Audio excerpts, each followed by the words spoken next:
Proof என்கிட்ட இருக்கு. அண்ணாமலை சொன்னதுக்காகவே பாஜக தான் சீமானை ரெண்டு இயக்குதுன்னு அயோக்கியர்களும் ஒரு அயோக்கிய நிரூபிக்கணும்ல. அத பெரியாரை குறித்து பேசுகிற அயோக்கியர்கள் ஒரு தேச விடுதலை போராட்டத்தினுடைய ஒரு தியாகி, இந்த நாட்டில் சாமியார்னு சொல்றவன், துறவரம் போயிட்டேன் இந்த உலகமே மாயைன்னு சொல்றவன், கார்பரேட் சாமியார் டான்ஸ் ஆடி காசு சேர்க்கிறான், கோடிக்கணக்கில் பணம் வச்சிருக்கான் ஒரு சாமியாரம்.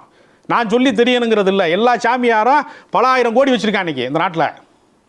தன்னுடைய பாரம்பரியமான சொத்து ஜமீன்தார் முறை மாதிரி ஒரு பெரிய கோடீஸ்வரனாக இருக்கக்கூடிய பெரியார் தான் நம்பிய சமூக நீதி கோட்பாட்டுக்காக பகுத்தறிவு பிரச்சாரத்துக்காக தான் சொத்தை ட்ரஸ்ட்டுக்கு எழுதி வச்சாரு. பெரியார் துறவியா, துறவரம் பேசக்கூடிய சாமியார் பேர்கள்லாம் துறவியா? யார் துறவி சொல்லுங்க?